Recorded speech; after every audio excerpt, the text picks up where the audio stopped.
En 2001, aux côtés de 41 nations, la France s'engage en Afghanistan dans un conflit armé. Aux missions d'assistance aux populations et de maintien de la paix succède la formation des troupes afghanes, puis de nouveau la contre-insurrection. Mais depuis 2007, le renforcement de la guérilla talibane et l'avancée des troupes de la coalition vers ses poches de résistance font connaître aux accrochages un pic de violence. Le 18 août, la population française apprend le coup de cet engagement. On l'apprenait il y a un peu plus d'une heure. 10 soldats français de la force de l'OTAN en Afghanistan ont été tués dans une embuscade. Hier soir, des talibans lourdement armés ont attaqué par surprise une mission de reconnaissance sous commandement français. Sachez enfin qu'un hôpital volant, un avion médicalisé... Pendant toute cette période, comme depuis le début du conflit, des reporters de l'armée sont au plus près des troupes, parfois au plus près des combats. Témoins derrière l'objectif, ils sont à l'origine de ces images. 2 d'entre eux nous font partager leur expérience.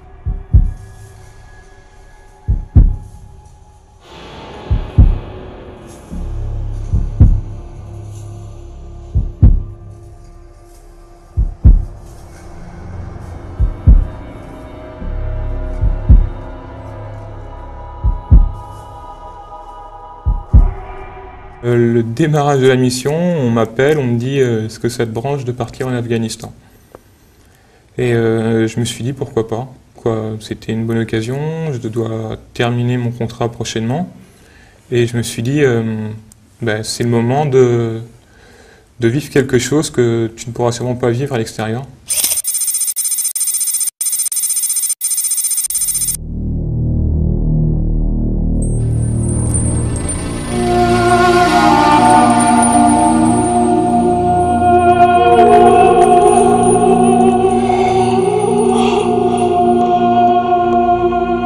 L'Afghanistan, c'était ta première opération extérieure ou pas? Non, c'est ma deuxième. Première opération extérieure, c'est le Kosovo. Pas du tout pareil quand même. Complètement l'inverse.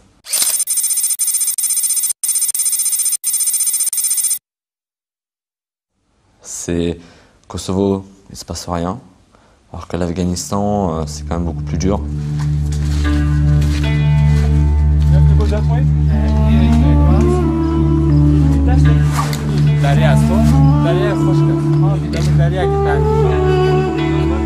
C'est un terrain qui n'est pas facile, c'est une situation complexe où on peut se sentir aussi bien en sécurité qu'en insécurité, on rencontre des gens extraordinaires, mais à la fois ces gens-là peuvent être un ennemi.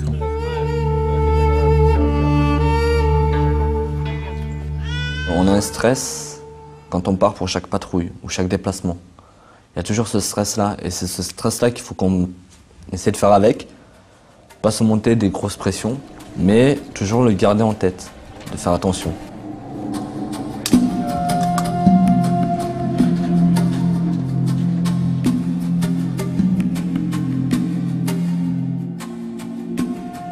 C'est difficile d'être un militaire et de faire de la vidéo, de la photo et de se faire accepter par les autres militaires.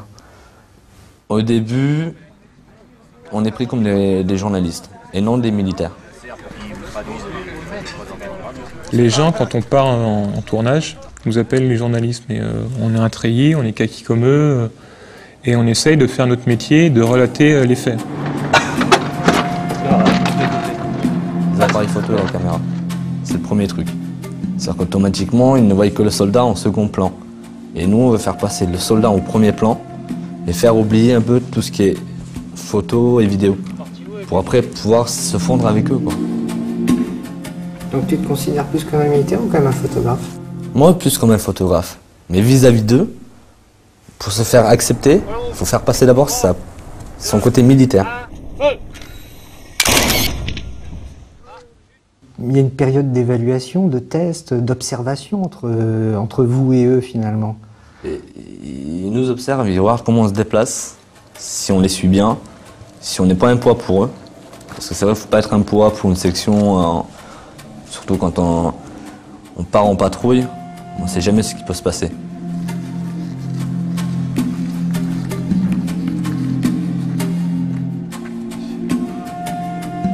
On doit intercepter un chef rebelle taliban sur un piton. L'individu ne passe pas, à partir de 2-3 heures, si je me souviens bien. On commence à redescendre et on se dit on va faire une petite patrouille dans le Wadi. Avec le trans, on avait des relations en disant que la population commençait à partir, à fuir le village, des mouvements de personnel. On savait qu'il allait se passer quelque chose, mais à quel moment on ne savait pas. 30 Alpha de 30. Plan 3 de Salivin, a priori c'est des femmes et enfants qui partent en courant. Hein. Donc je te demande de passer devant mes deux groupes, devant les groupes qui sont dans le Wadi. Pour la première fois, je me dis, qu'est-ce qui va se passer? Parce que c'est la première fois que j'entends ce signal. J'ai des gens derrière moi, je comprends que pour eux, c'est signe de danger. Nous, on est censé suivre justement l'officier qui gère le peloton. 23, ma position. Je me rends compte que commence à mettre ses troupes aux aguets, mais qu'on est là pour ça.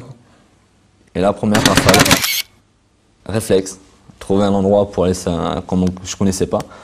J'ai vu un rocher, je suis parti, je suis allé me cacher derrière. On savait pas d'où ça venait. Après quand j'ai vu que bon ça allait, les mecs étaient positionnés, là je suis sorti, j'ai commencé à faire quelques photos, mais c'est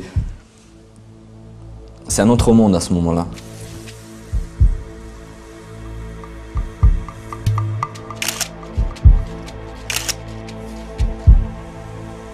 Eux sont là, dans les arbres, donc avec des passerelles dans les arbres et on ne sait pas vraiment d'où ça tire.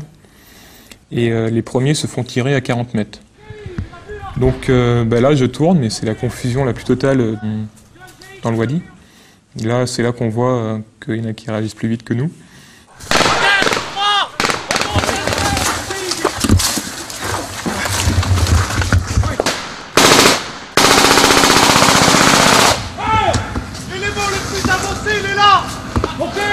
On avance, on est obligé d'avancer. Parce que si on ne suit pas la section, on va rester 500 mètres. Et 500 mètres plus loin, on peut se faire prendre la partie très rapidement. Il faut avancer, c'est suivre ou mourir. C'est le truc où...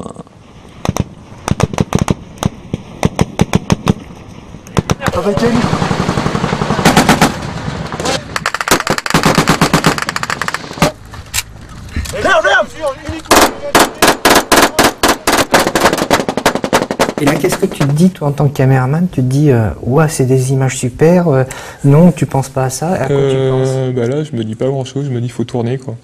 Et on verra après ce que ça donnera. On essaye de gérer à peu près le diaph, le point, parce que ça va tellement vite. Et bon, il y a quand même les balles qui fusent, donc on n'est pas... on se dit, on peut pas tirer, on peut pas non plus trop se mettre à découvert. Et il faut sauver son cul, il faut ramener les images, il faut pas mettre en danger les militaires qu'on suit. Je veux savoir si ces personnels sont armés ou s'il s'agit de civils. On a eu quoi là? Ça va tellement vite qu'on fait un peu tout, on se déplace, on regarde un peu où on va. On va prendre une photo à la volée, on va se redéplacer, on va reprendre une autre photo. Il y a plein d'éléments qui vont rentrer en compte. On pense à soi, on pense aussi qu'on a un travail à faire. On a besoin de ces photos-là, de montrer qu'il y a eu ça. Comment ça se passe entre vous trois dans l'équipe au moment de l'accrochage? L'officier est là, parce que nous on a la tête dans l'objectif, on cherche nos photos et on ne fait pas forcément attention à tout ce qui peut se passer autour. Sur le deuxième accrochage qu'on a eu, à un moment on ne faisait pas attention et au-dessus de nous ça sifflait, les feuilles tombaient et il nous a dit baissez-vous, ça tire au-dessus. Nicolas, baisse-toi, les balles passent au-dessus de nous. Nous, on est là avec notre pauvre caméra, on essaye de se faufiler, sachant que la moindre balle peut nous toucher. Et en marchant, les gars, en marchant, oh! Faut pas qu'on les gêne dans les tirs. Vas-y, tu peux tourner. Putain, il prend le quoi, 600 là?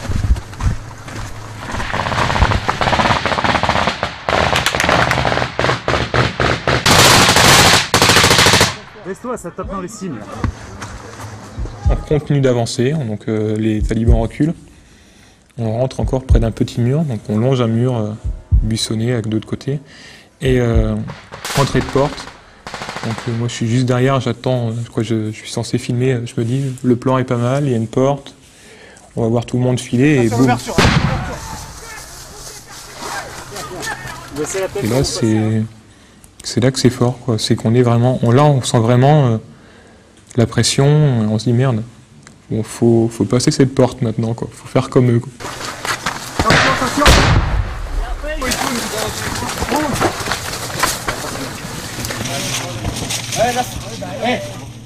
Est-ce que tu es armé? Je suis armé d'un PA, donc c'est pas avec ça que je gagnerai la guerre, c'est pas avec ça que je tuerai l'ennemi. Mon lieutenant, lui, qui est vraiment notre ange gardien derrière nous, qui nous suit, est armé d'un FAMAS.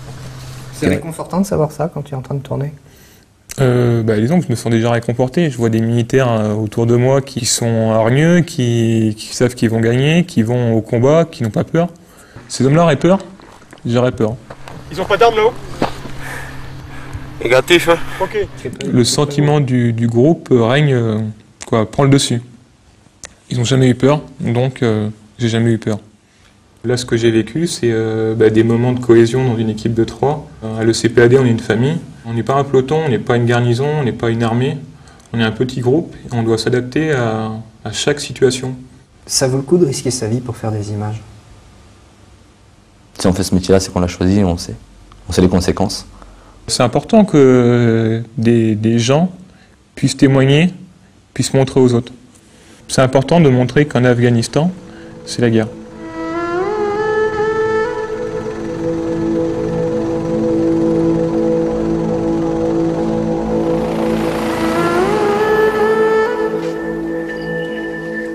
Il y a une photo qui t'a marqué dans ce que tu as fait en Afghanistan? Une qui m'a marqué, c'est le visage d'une enfant. Je me suis dit, le père, à un moment, il va me dire non, stop. Il a rien dit, il est venu avec son autre enfant, il s'est posé à côté de sa fille et tout. Doucement, une confiance s'est mise et là, j'ai une expression de sa fille qui est vraiment, j'ai un portrait qui est, moi je le trouve, pour moi, comme ça s'est passé sur le moment, il a une histoire, quoi. Mais je crois que c'est vraiment une aventure humaine. Nous, on a vraiment rencontré des gens extraordinaires, on a vécu des choses extraordinaires et on a rapporté en France des petits moments de ces choses extraordinaires. La vidéo, c'est du matériel, quoi. C'est pas ce qui est dans nos têtes, c'est pas ce qui est dans nos cœurs. Ces choses-là ne pourront jamais être aussi importantes que ce qu'on a vécu. On a ramené vraiment ce qui se passe là-bas, que c'est la guerre. Et que c'est vrai que quand on regarde ce qu'on a ici, on a beaucoup de photos de guerre et tout ça. Je pense que ça peut peut-être en faire partie. Peut-être que mes photos vont peut-être servir justement à illustrer les forces françaises en Afghanistan, peut-être 30, 40, 50 ans plus tard. J'espère.